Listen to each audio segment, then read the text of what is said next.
নমস্কার বন্ধুরা, আশা করি সবাই ভালো আছেন, সুস্থ আছেন।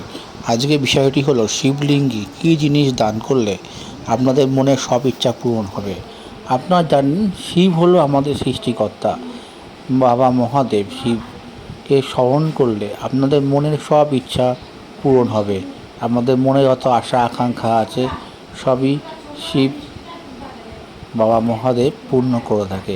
তাই আপনাদের বাবা রুদ্রমূর্তিও আপনারা দেখেছেন, বাবা রুদ্রমূর্তিও আপনার পুজো করে থাকেন।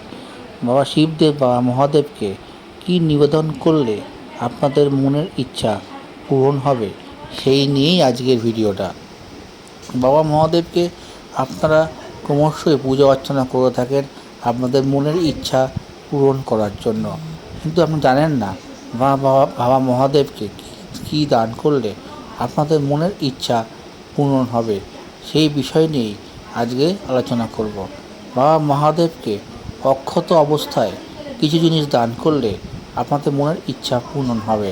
সেটি হলো, অক্ষত অবস্থায় যদি আমরা আতপ চাল বাবাকে দেন তাহলে আপনাদের মনের ইচ্ছা পূরণ হবে। সেই আতপ চালটি অবশ্যই অক্ষত অবস্থায় হতে হবে। অক্ষত অবস্থায় হলে আপনাদের পুজো অক্ষত হবে।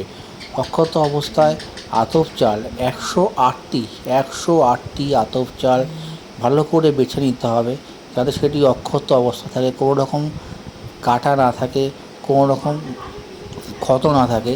সেইভাবে 108টি আতপ চাল অক্ষত অবস্থায় বেছে নিতে হবে। বেছে নেওয়ার পর যখন আপনি শিবলিঙ্গে পুজো করতে যাবেন, যখন শিবলিঙ্গে বেলপাতা, গঙ্গা জল, চন্দন অবশ্যই দেবেন।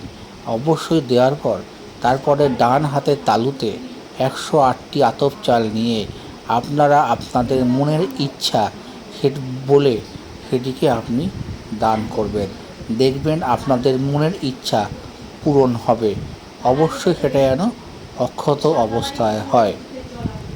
ভিডিওটি ভালো লাগলে অবশ্যই লাইক, কমেন্ট, সাবস্ক্রাইব করবেন। যারা বাবা মহাদেবকে ভালোবাসেন তারা অবশ্যই কমেন্টে হর হর মহাদেব লিখবেন। এতে আপনাদের মনের ইচ্ছা পূরণ হবে। ভিডিওটি ভালো লাগলে অবশ্যই চারিদিকে শেয়ার করবেন। ভালো থাকবেন, সুস্থ থাকবেন।